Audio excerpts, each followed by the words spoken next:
여러분, 한 가지 질문을 드리겠습니다.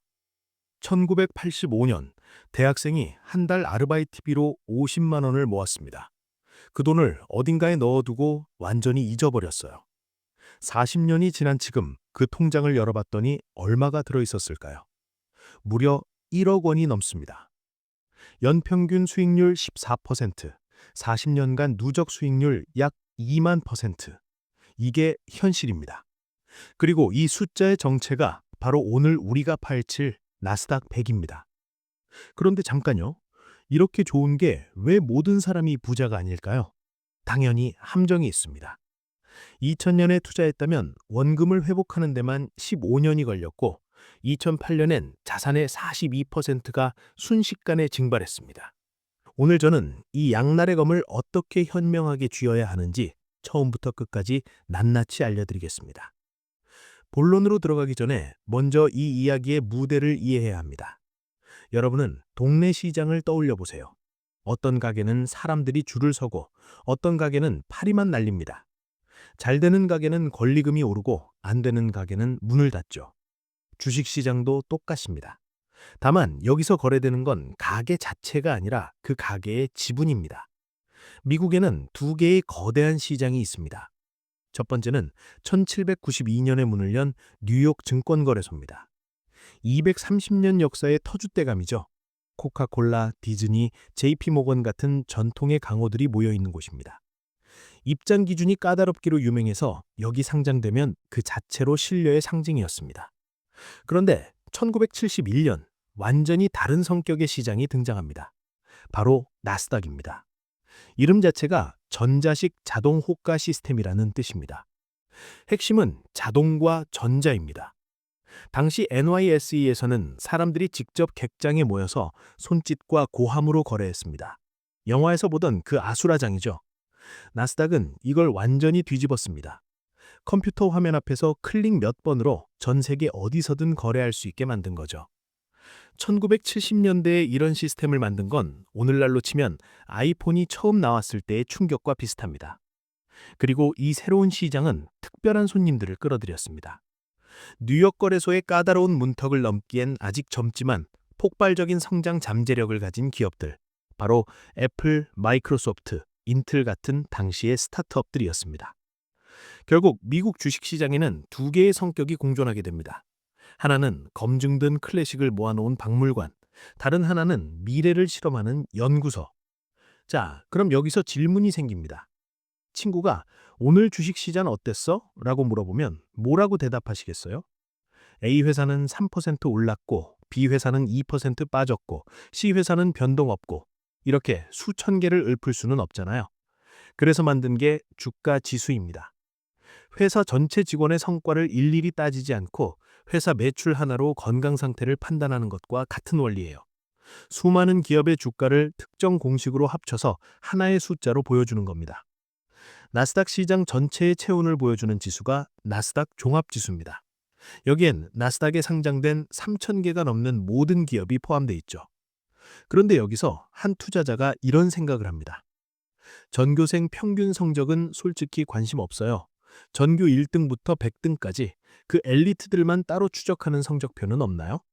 바로 이 질문의 답이 오늘의 주인공, 나스닥 100입니다. 나스닥 100은 이름 그대로 나스닥 시장에서 금융업을 제외한 시가총액 상위 100개 기업만 골라 만든 지수입니다. 잠깐요. 왜 금융업은 뺐을까요? 단순히 수익률을 높이려고? 그건 표면적인 이유입니다. 진짜 이유는 비교의 공정성 때문이에요. 은행이나 보험사의 사업 구조를 생각해 보세요. 이들의 핵심 자산은 바로 돈 그 자체입니다. 빌려주고 운용하고 이자를 받는 게 본업이죠. 이걸 반도체를 설계하는 엔비디아나 소프트웨어를 파는 마이크로소프트와 같은 기준으로 평가할 수 있을까요? 마치 요리사와 트레이너를 데려다 놓고 누가 더 전문적인 직업인가를 묻는 것과 같아요. 애초에 비교 자체가 성립하지 않습니다. 나스닥은 기술과 혁신이라는 하나의 렌즈로 미래를 보여주고 싶었습니다. 그래서 성격이 완전히 다른 금융업을 아예 제외해버린 거예요. 자, 그럼 이 백인 엘리트 클럽에는 누가 있을까요? 애플, 마이크로소프트, 엔비디아, 아마존, 알파벳, 메타, 테슬라. 이름만 들어도 아시죠? 전 세계인의 일상을 지배하는 기업들이 여기 다 모여 있습니다. 2026년 1월 현재 이 100개 기업의 시가총액 합계는 미국 전체 GDP를 훌쩍 넘습니다. 단 100개 회사가 말이에요. 그런데 여기서 또 하나의 의문이 생깁니다. 한 번 들어가면 영원히 그 자리를 지키는 걸까요? 정반대입니다. 오히려 나스닥 100의 진짜 힘은 바로 여기에 있죠. 프로축구 리그를 생각해 보세요. 시즌이 끝나면 성적이 나쁜 팀은 2부 리그로 떨어지고 2부 리그에서 압도적인 성적을 낸 팀이 1부로 올라옵니다. 덕분에 1부 리그는 항상 최고의 팀들로 채워지죠. 나스닥 100도 정확히 같은 원리로 작동합니다. 매년 12월 정기 리밸런싱이 진행됩니다. 이 과정에서 무슨 일이 벌어지냐면요. 순위가 일정 기준 이하로 떨어진 기업은 가차없이 퇴장당하고 그 빈자리는 새롭게 떠오른 기업이 차지합니다. 가장 최근 사례를 볼까요? 바로 2025년 12월에 실제로 6개 기업이 교체됐습니다. 한때 요가복의 대명사였던 룰루레몬, 바이오의 강자였던 바이오젠, 반도체 파운드리 글로벌 파운드리스 등이 퇴출됐어요. 이 회사들이 망해서가 아닙니다. 단지 그들보다 더 빠르게 성장하는 기업들이 나타났기 때문이죠. 그 빈자리는 시게이트, 웨스턴 디지털, 모놀리식 파워 시스템 같은 새로운 강자들이 채웠습니다. 이게 무슨 의미일까요? 나스닥 100은 시간이 지나도 녹슬지 않습니다. 마치 몸이 스스로 낡은 세포를 버리고 새 세포로 교체되는 것처럼 시대에 뒤처진 기업은 자연스럽게 밀려나고 그 시대를 이끄는 기업이 들어옵니다. 1985년의 나스닥 100의 멤버와 2026년 현재의 멤버는 완전히 다릅니다. 하지만 지수는 여전히 그 시대 최고의 기업들로 구성돼 있죠. 이것이 나스닥 100이 40년 동안 연평균 14%라는 경이로운 수익률을 유지할 수 있었던 비밀입니다. 정말 완벽해 보이죠? 하지만 모든 빛에는 그림자가 있습니다. 2000년 3월을 기억하시나요? 인터넷이 세상을 바꿀 거라는 광적인 믿음이 하늘을 찔렀던 시절이었습니다. 회사 이름에 닷컴만 붙으면 주가가 수십 배씩 뛰던 시대였어요. 나스닥 100은 1999년 한 해에만 무려 102% 올랐습니다. 1년 만에 2배가 된 겁니다. 전년도인 1998년에도 85% 올랐고요. 그리고 파티는 끝났습니다. 2000년 3월 정점을 찍고 나스닥 100은 끝없이 추락했습니다. 2000년 마이너스 37%, 2001년 마이너스 33%, 2002년 마이너스 38%, 3년 연속 폭락입니다. 결과는 처참했어요. 고점 대비 약 83% 하락, 1억 원을 투자했다면 1,700만 원만 남게 된 셈이죠. 더 끔찍한 건 회복에 걸린 시간이었습니다. 나스닥 100이 2000년의 고점을 다시 회복하는데 무려 15년이 필요했습니다. 고점에 투자한 사람은 15년 동안 손실 상태로 버텨야 했다는 뜻입니다. 이건 특수한 경우일까요? 아닙니다. 2008년 금융위기 때도 나스닥 100은 마이너스 42% 폭락했고 회복에 2년 반이 걸렸습니다. 2022년에도 마이너스 33% 하락했죠. 여기서 우리가 반드시 기억해야 할 공식이 있습니다. 나스닥 100을 등산으로 비유할게요. 이건 가파른 암벽 코스입니다. 정상까지의 거리는 짧지만 발을 헛디디면 크게 다칩니다. 반면 S&P 500은 완만한 등산로예요. 시간은 더 걸리지만 넘어질 위험이 적죠. 실제 데이터를 비교해 볼까요? 2022년처럼 시장이 나빴던 해에 S&P 500은 약 18% 하락했습니다. 같은 기간 나스닥 100은 그 2배 가까운 33%가 빠졌어요. 오를 때 더 높이 오르지만 떨어질 때 더 깊이 떨어집니다. 이것이 나스닥 100 투자의 본질적인 특성입니다. 여기까지 들으시면 이런 생각이 드실 거예요. 이렇게 위험한데 왜 굳이 투자해야 하죠? 아주 합리적인 의문입니다. 하지만 그럼에도 불구하고 우리가 나스닥 100에 주목해야 하는 근본적인 이유가 있습니다. 첫째, 우리 삶 자체가 이 기업들 위에서 돌아가고 있다는 겁니다. 지금 이 영상을 보고 계신 기계는 뭔가요? 아이폰이거나 안드로이드 폰일 겁니다. 애플이나 알파벳이겠죠. 검색은 구글로 하고 쇼핑은 아마존에서 하고 SNS는 메타 플랫폼에서 합니다. 업무 문서는 마이크로소프트 오피스로 만들고요. 우리가 아침에 눈 뜨는 순간부터 밤에 잠들 때까지 나스닥 100 기업의 서비스 없이는 하루를 보내기 어렵습니다. 이 기업들은 이미 우리 삶의 인프라가 됐어요. 둘째, 이들의 경쟁 우위는 시간이 갈수록 강해집니다. 경제학에서 전환 비용이라는 개념이 있습니다. 쉽게 말해 다른 서비스로 갈아타는 데 드는 비용이에요. 예를 들어 볼게요.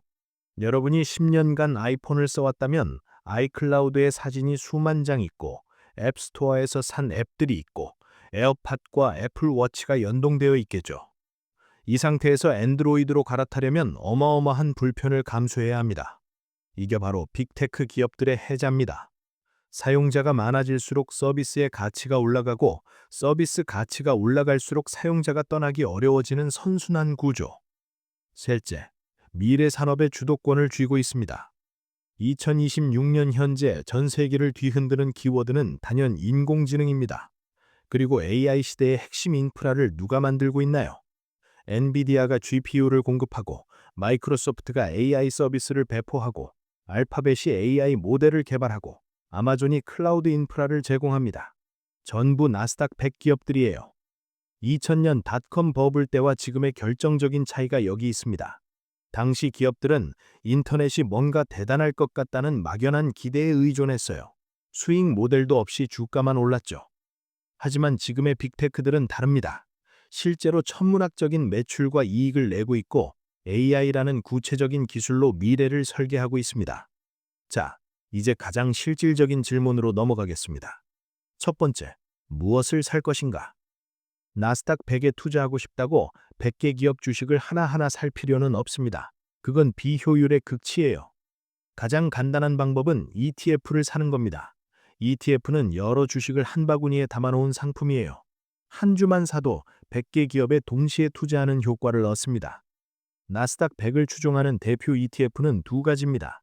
하나는 QQQ, 1999년에 상장된 원조 상품으로 운용 자산이 수천억 달러에 달합니다. 거래량이 많아서 사고 팔기가 쉽죠. 운용 보수는 0.20%입니다.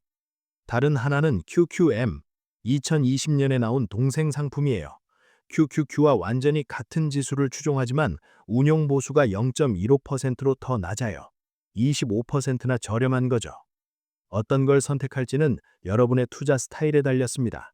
자주 사고 팔 계획이라면 유동성이 좋은 QQQ가, 장기 보유할 거라면 비용이 낮은 QQM이 유리합니다. 두 번째, 어떻게 살 것인가? 앞서 말씀드렸듯이 나스닥 100은 변동성이 큽니다. 이런 자산에 한 번에 목돈을 넣는 건 위험해요.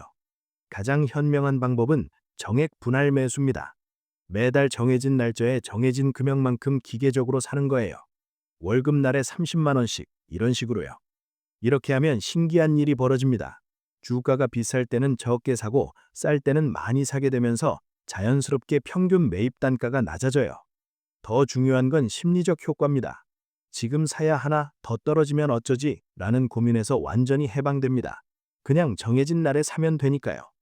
세 번째, 얼마나 살 것인가? 이건 정답이 없습니다. 다만 확실한 원칙이 하나 있어요. 절대로 올인하지 마세요.